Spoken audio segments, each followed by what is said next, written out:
जय गुरु जी। शुक्राना गुरु जी, अनंतम शुक्राना।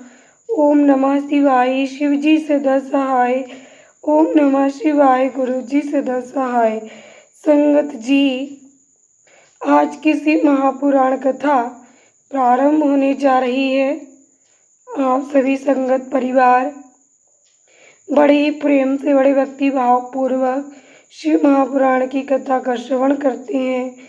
इसके लिए आप सभी का भी अनंतम दिल से शुक्राना। संगत जी, सभी संगत परिवार के लिए शेयर करने के लिए आपको शुक्राना। संगत जी, आज की कथा में हम श्रवण करेंगे प्रणव के अर्थों का विवेचन। शुरू करते हैं गुरु वंदना और गुरु मंत्र के साथ। गुरुर् ब्रह्मा गुरुर् विष्णु गुरुर्देवो महेश्वरा गुरुर् साक्षात् परब्रह्म तस्मै श्री गुरुवे नमः। ओम नमः शिवाय। शिव जी सदा सहाय। ओम नमः शिवाय। गुरु जी सदा सहाय। संगत जी, ज्योति में गुरु जी विराजमान है। चलिए मैं आपको दर्शन कराऊं गुरु जी के।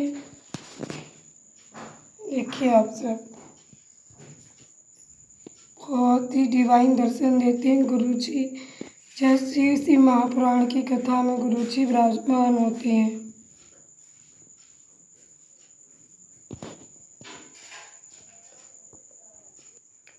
प्रणव के अर्थों का विवेचन। वामदेव जी बोले, भगवान षडानन संपूर्ण विज्ञान में अमृत के सागर, समस्त देवताओं के स्वामी, महेश्वर के पुत्र, प्रणतार्थी के भंजन कार्तिकेय, आपने कहा है कि प्रणव के 6 प्रकार के अर्थों का परिज्ञान अभिष्ट वस्तु को देने वाला है। ये 6 प्रकार के अर्थों का ज्ञान क्या है प्रभु? वे 6 प्रकार के अर्थ कौन कौन से हैं और उनका परिज्ञान क्या वस्तु है? उनके द्वारा प्रतिपाद वस्तु क्या है और उन अर्थों का परिज्ञान होने पर कौन सा फल मिलता है? पार्वती नंदन, मैंने जो जो बातें पूछी हैं उन सब का सम्यक रूप से वर्णन कीजिए। सुब्रह्मण्य स्कंद बोले, मुनि श्रेष्ठ, तुमने जो कुछ पूछा है उसे आदर पूर्वक सुनो। समष्टि और व्यष्टि भाव से महेश्वर का परिज्ञान ही प्रणवार्थ का परिज्ञान है। मैं इस विषय को विस्तार के साथ कहता हूँ। उत्तम व्रत का पालन करने वाले मुनीश्वर, मेरे इस प्रवचन से उन 6 प्रकार के अर्थों की एकता का भी बोध होगा। पहला मंत्र रूप अर्थ है, दूसरा यंत्र भावित अर्थ है, तीसरा देवता बोधक अर्थ है, चौथा प्रपंच रूप अर्थ है, पांचवा अर्थ गुरु के रूप को दिखाने वाला है और छठा अर्थ शिष्य के रूप का परिचय देने वाला है। इस प्रकार ये 6 अर्थ बताए गए। मुनि श्रेष्ठ, उन 6 अर्थों में जो मंत्र रूप अर्थ है उसको तुम्हें बताता हूँ। उसका ज्ञान होने मात्र से मनुष्य महाज्ञानी हो जाता है। प्रणव में वेदों ने 5 अक्षर बताए हैं। पहला आदि स्वर आ, दूसरा पांचवा स्वर उ, तीसरा पंचम वर्ग स्वर का अंतिम अक्षर माँ, उसके बाद चौथा अक्षर बिंदु और पांचवा अक्षर नाद। इनके सिवा दूसरे वर्ण नहीं है। ये समष्टि रूप वेदादि प्रणव कहा गया है। नाद सब अक्षरों की समष्टि रूप है। बिंदु युक्त जो 4 अक्षर है वे व्यष्टि रूप से शिववाचक प्रणव में प्रतिष्ठित हैं। विद्वन, अब यंत्र रूप या यंत्र भावित अर्थ सुनो। ये यंत्र ही शिवलिंग रूप में स्थित है। सबसे नीचे पीठ अर्घा लिखे, उसके ऊपर पहला स्वर आकार लिखे, उसके ऊपर उकार अंकित करे और उसके भी ऊपर पवर्ग का अंतिम अक्षर मकार लिखे। मकार के ऊपर अनुस्वार और उसके भी ऊपर अर्धचंद्राकार नाद अंकित करे। इस तरह यंत्र के पूर्ण हो जाने पर साधक का संपूर्ण मनोरथ सिद्ध होता है। इस प्रकार यंत्र लिखकर उसे प्रणव से ही वेष्टित करे। उस प्रणव से ही प्रकट होने वाले नाद के द्वारा नाद का अवसान समझे। मुनि, अब मैं देवता रूप तीसरे अर्थ को बताऊंगा, जो सर्वस्त्र गूढ़ है। वामदेव, तुम्हारे स्नेहवश भगवान शंकर के द्वारा प्रतिपादित उस अर्थ का मैं तुमसे वर्णन करता हूँ। सद्यो जातम प्रवध्यामि, यहाँ से आरंभ करके सदा शिवोम तक जो 5 मंत्र हैं, श्रुति ने प्रणव को इन सब का वाचक कहा है। इन्हें ब्रह्म रूपी 5 सूक्ष्म देवता समझना चाहिए। इन्हीं की शिव की मूर्ति के रूप में भी विस्तार पूर्वक वर्णन है। शिव का वाचक मंत्र शिव मूर्ति का भी वाचक है, क्योंकि मूर्ति और मूर्तिमान में अधिक भेद नहीं है।